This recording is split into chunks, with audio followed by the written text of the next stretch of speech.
अस्सलाम वालेकुम friends, welcome back my channel cook with Maryam. बिस्मिल्लाहिर्रहमानिर्रहीम। आज मैं आपके लिए बहुत मज़े का सिंपल सा पुलाव बनाने की रेसिपी लेके हूँ। ये आज हम बीफ से बनाएंगे, बहुत ही मज़ेदार पुलाव। यहाँ सबसे पहले जो चीज़ें मुझे गोश्त को बॉईल करने के लिए चाहिए वो मैं आपको बता दूँगी। जो हमने मसाले में डालेंगे वो मैं आपको बाद में बताऊँगी। गोश्त बॉईल करने के लिए यहाँ मुझे जो चीज़ें चाहिए, सबसे पहले यहाँ मैंने बीफ का 1.5 किलो गोश्त लिया है, जिसको मैंने अच्छे से धो लिया है। इस तरह की बोटियाँ साफ़ सुथरा मैंने करके खुश करके रख ली है। यहाँ मेरे पास जो चीज़ें हैं गोश्त बॉयल करने के लिए, आधी चम्मच मैंने साबुत ज़ीरा लिए, एक मैंने तेज़पात लिया था जिसके मैंने 2 पीस बना लिए, 2 टुकड़े मैंने दालचीनी के लिए, थोड़ी सी मैंने काली मिर्चें लिए, एक मैंने काली इलायची ली है, 2 मैंने हरी इलायची ली है, थोड़ा सा मेरे पास ये साबुत धनिया है खुश्क, ये 1 चम्मच मैंने छोटी नमक लिए, 1 बादियान का फूल है और 2 मेरे पास लौंग है। सबसे पहले गोश्त को बॉईल करने के लिए हम प्रेशर कुकर लेंगे। जो मेरे पास बीफ था वो सारा मैं प्रेशर कुकर के अंदर डाल देती हूँ। यह मैंने सारा बीफ प्रेशर के अंदर डाल दिया।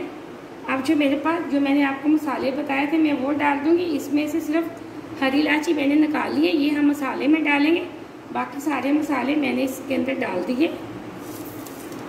अब इसके अंदर तकरीबन मैं 3 गिलास ये वाली डालूँगी पानी के, ताकि हमारा बीफ का गोश्त है वो अच्छे से गल जाए। यहाँ मैंने 3 गिलास पानी के डाल दिया। अब मैं प्रेशर को बंद करने लगी हूँ।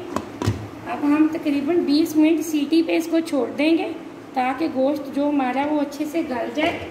20-22 मिनट हम इसको ब्रेड को लगा के सीटी पे छोड़ देंगे। फ्लेम को मैंने ऑन कर दिया, मीडियम फ्लेम पे हम पकाएंगे।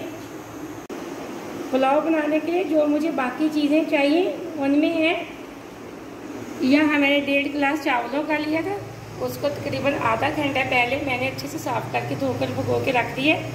यहाँ मैंने थोड़े से लहसुन के जवे लिए, एक मैंने बड़ी टमाटर लिए, 6 से 7 हरी मिर्चें लिए, 4 से 5 टुकड़े मैंने अदरक के लिए, एक मैंने प्याज लिए मीडियम साइज़ की जिसको मैंने चॉप कर लिए। यहाँ कुटी हुई लाल मिर्च की एक मैंने छोटी चम्मच लिए, 1 छोटी चम्मच मैंने काली मिर्च पाउडर की लिए, 1 बड़ी चम्मच मैंने नमक की लिए। यहाँ मैंने हरी इलायची ली है 2, ये मेरे पास ज़ीरा पाउडर और पिसा हुआ धनिया पाउडर है। यहाँ मैं दही के 4 चम्मच लिए। आप नमक और मिर्च कम और ज़्यादा भी कर सकते हैं। यहाँ मैंने पुलाव बनाने के लिए कढ़ाई ली है। इसके अंदर अब हम प्याज डाल देंगे ब्राउन करने के लिए, और लहसुन अदरक हरी मिर्च टमाटर का मैं बना लेती हूँ पेस्ट। यहाँ हमारा प्याज एकदम से गोल्डन ब्राउन हो चुका है। अब हम इसके अंदर डाल लेंगे लहसुन अदरक हरी मिर्च टमाटर का जो मैंने पेस्ट बनाया था वो मैं डाल दूँगी।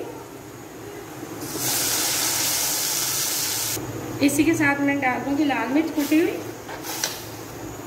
काली मिर्च और नमक। ये हम बिल्कुल सिंपल सा पुलाव बनाएंगे। आपने इस तरीके से पुलाव पहले कभी नहीं बनाया होगा, ये बहुत मज़े का बनता है। यहाँ हम ज़्यादा मसाले इसके अंदर नहीं ऐड करेंगे, तकरीबन हल्के मसालों से ही तैयार करेंगे। ये पुलाव आप ज़रूर ट्राई करें, वीडियो को पूरा देखा करें और लाइक भी किया करें। आपने अगर अभी तक चैनल को सब्सक्राइब नहीं किया तो जल्दी से कर लें, ताकि हर आने वाली वीडियो सबसे पहले देख सके और मज़े की चीज़ें बना सके। ये सिंपल सा पुलाव बच्चे और बड़े बहुत शौक से खाते हैं। अब जो हम बोटियाँ अलग की हैं यखनी से, वो हम डाल लेंगे इसके अंदर। यहाँ जो मैंने यखनी से अलग गोश्त किया था वो सारे का सारा मैंने कढ़ाई के अंदर निकाल के डाल दिया है। अब हम इसकी भुनाई करेंगे अच्छे से, हाई फ्लेम पे हम इसकी भुनाई करेंगे, इसलिए कि गोश्त हमारा एकदम से गला हुआ है। यहाँ जो मेरे पास हरी इलायची थी हम वो भी डाल देंगे, इससे खुशबू फ्लेवर दोनों बहुत अच्छे आते हैं। जो मेरे पास दही थी हम दही डाल के इसकी अच्छे से डालेंगे भुनाई। यहाँ गोश्त की अच्छे से भुनाई हो चुकी है, ये देखिए ऑयल नज़र आना हो चुका, ऑयल बोटियों से अलग हो चुका है। मज़ीद हम इसकी 2 मिनट और भुनाई कर लेते हैं हाई फ्लेम पे।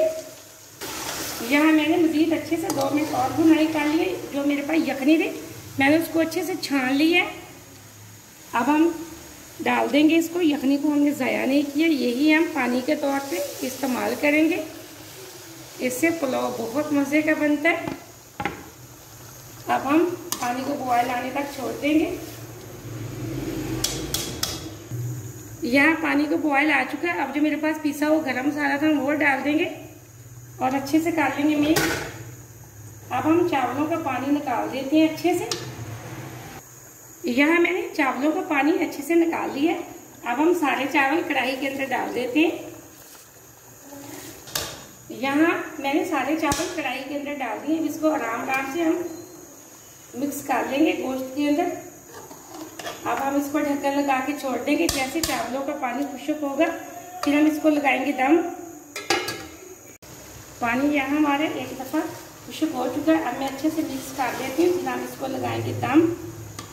यहाँ एकदम से पानी हमारा खुश्क हो चुका है। अब हम इसको दम लगा के तकरीबन 8 से 10 मिनट के लिए बिल्कुल लो फ्लेम पे छोड़ देंगे। अगर आपको लगे कि आपके चावल बिल्कुल कच्चे हैं तो आप पोने को थोड़ा सा भुगो के और निचोड़ के अच्छे से फिर इसको दम लगाएं। यहाँ मैंने खुश्क पोने का दम लगाया है। फ्लेम को बिल्कुल मैंने लो फ्लेम पे कर दिया है, बिल्कुल दम वाले फ्लेम पे। 10 मिनट के लिए हम इसको दम पे छोड़ देंगे। मिलते हैं 10 मिनट बाद। यहाँ चावलों को दम पे रखे हुए 10 मिनट हो चुके हैं। मैंने फ्लेम को ऑफ कर दिया। अब हम चावलों को देख लेते हैं। बिस्मिल्लाहिर्रहमानिर्रहीम। ये देखिए एकदम माशाल्लाह से हमारा बीफ पुलाव तैयार हो चुका। बहुत मज़े का बना, बहुत अच्छी खुशबू आ रही। अब हम इसको एक प्लेट के अंदर निकाल लेते हैं। यहाँ मैंने ये पुलाव एक प्लेट के अंदर निकाल ली है। माशाल्लाह एकदम से खिले खिले हमारे चावल बने। बहुत अच्छा पुलाव बना है बीफ पुलाव। आप इस रेसिपी को ज़रूर ट्राई करें। मुझे अगली रेसिपी के लिए इजाज़त दें। अल्लाह हाफ़िज़।